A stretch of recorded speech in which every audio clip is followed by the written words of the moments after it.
Hey guys, so today you and I are going to talk about complications. So let's get into it. So the question in question was, hi Frederick, I would really love to hear your perspective on this methodology, but applied to a new team member who has a clear solo vision and comes across as passionate but cannot collaborate well with others with differing viewpoints on how a project should look. A mid-20s guy who also looks for ways to complicate things to offer himself a personal challenge when the business doesn't ask for it and causes friction due to solo side quests. So this was posted on a video I made, which is called How to Earn the Trust of a New Software Team. And basically in that video, the basic idea is that like I give you some tips, or based on my experience, what will usually give you trust within a team. And in this regard, it seems that we are dealing with an over-engineerer who's causing friction. And so basically in this sort of situation, they are breaking one of the two rules, which I argue are universally true for any situation you find yourself in if you want to build trust with an individual. And that is, number one, you have to be competent. And number two, you can never get in their way, or like you should avoid getting in their way, or like getting on their nerves or things like that. And so if you're dealing with an individual who breaks these rules, and you in this case you have what I would call an over-engineer, or a person who has have a lot of visionary big ideas, like a philosopher who wants to complicate things and causes friction over it.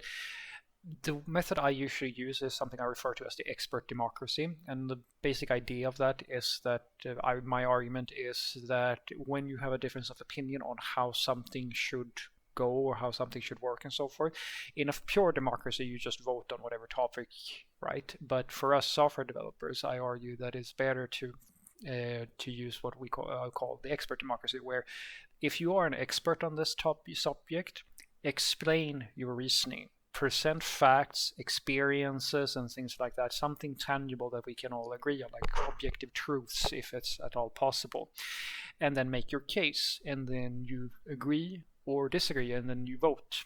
Because if you don't vote, like, well, I've said that too. I had another guy the other day, which was one of my coworkers. We have exactly the same job role, and he said that I don't believe that you should vote on technical matters. Like you should pick the objective, like you should use best practice and stuff like that. And I said, yeah, but you have a problem now because I have the same experience as you do, and we have the same job role. Like we're identical in every way from the perspective of the company. And I claim that I know what I'm talking about, and you claim that you know what you're talking about. So how do we agree? Do you shoot me or do I shoot you? Like how do we move forward? Like, because in his world, of course, he is correct, and because he's unable to accept the fact that I feel like I'm correct as well, and he can't prove that I'm not correct, and I can't prove that he's not correct. Like, because sometimes you can't just prove that definitively that something is a certain way. Then what are you left with? Well, war, murder, stuff like that, or voting. And so that's what I suggest that people do. So in this scenario, what I would suggest that you do is that you first and foremost put the expectations on the team. You very clearly communicate that within your team, if a person decides to take a leap of faith, or like go on some side mission, or as you were saying, like a side quest, or they want to do something that affects the general way that you are doing work within that team, as I like to say to my teams, if you are in any way doing anything that has an impact on how other people will do their work, you are expected to, you are obliged to check with them before you do it. Always. Every single time. I don't care what it is. It might be a simple thing as changing a lint rule. You do not do it without making sure that people are okay with it. It's that simple, basic teamwork in essence. And what usually will happen in these situations is that depending on interest level and things like that and so forth, some people will do this and some people will not. In my experience, some of the over engineers, they have a hard time aligning with this directive. And so what usually then happens is that they will do a lot of work, which this just happens a few times until either they quit and get angry or they get, we'll get into that, but what will happen is that they will go and they will create this pull request or like this massive chain that will put a bunch of time into something where they don't report it, they don't put a story card up or anything, like they sort of just rogue it completely.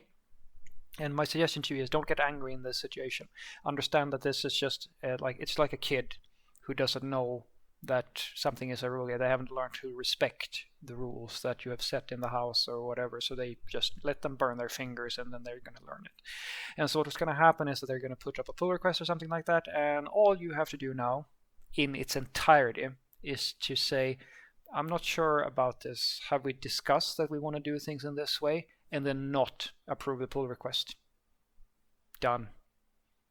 You have now stopped an individual in their tracks, and now you go back to the expert democracy. All right, so they want to do this thing that affects, as I said, you and your coworkers and so forth and so forth. So now you gather the team together. This is one of the main reasons why I think it's extremely important that you don't have a biased team where a person with a lot of opinions can very easily muscle in their opinions and like just win. It's the same thing in democracy. If you only have one party who everybody agrees with, yeah, the whole thing kind of crumbles.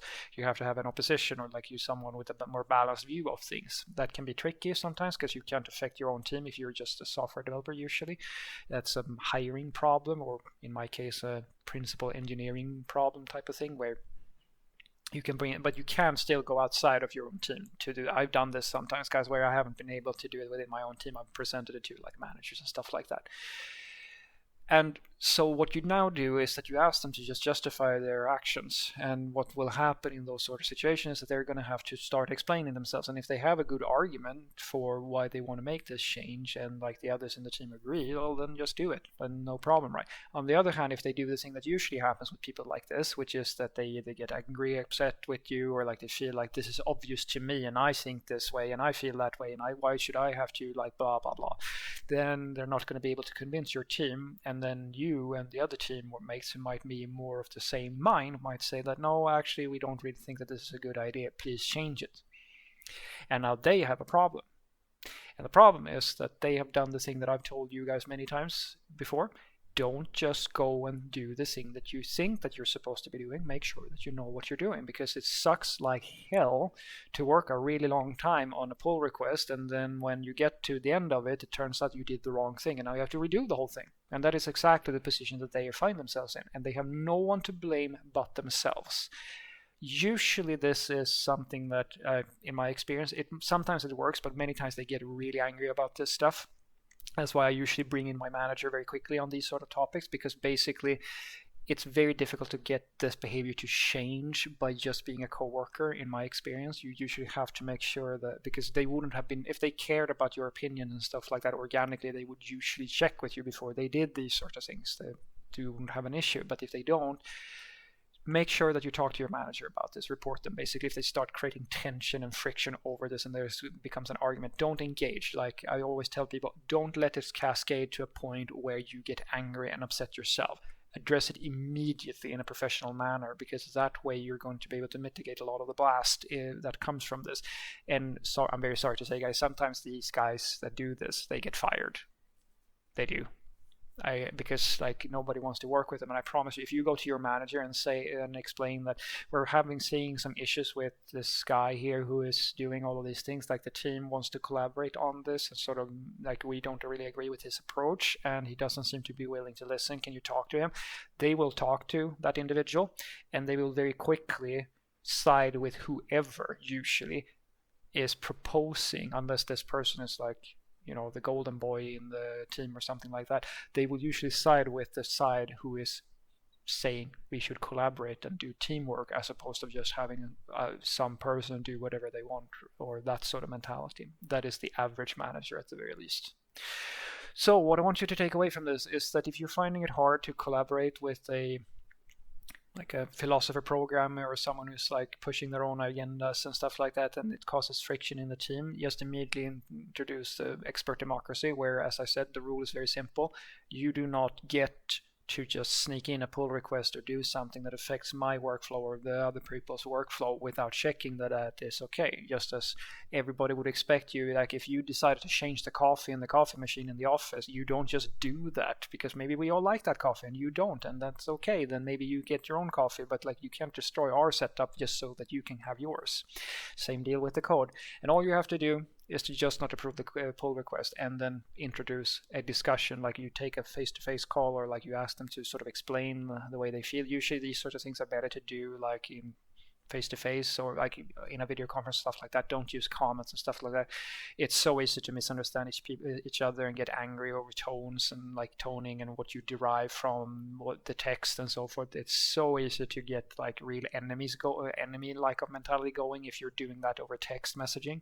So try to do it in a real conversation and then have them justify, as I said, let them make their case, and then you present your arguments and they present their arguments, and then you vote on the thing if you can't agree after everybody explained their point of view and so forth. Usually the people who win these sort of arguments is, as I said, the people who have the best arguments or the people who have the most experience if you can't just derive the right answer based on the arguments themselves. And if they are unhappy with that approach, report them immediately to the manager, because such an individual, like the problem with this is that if they feel that it's okay for them to go against the wishes of the team and cause problems because of that, that's the bad apple spoiling the bunch, where like you shouldn't have to deal with this person's inability to convince you, and you should neither have to deal with the resentment that they show you because they don't get their way, and vice versa, of course. And that's why you should ask your manager, and the manager will usually side, as I said, with the person who seems to be more concerned with how the team wants things to work than that they are unable to do the thing that they want, or so forth and so forth. Have a great day.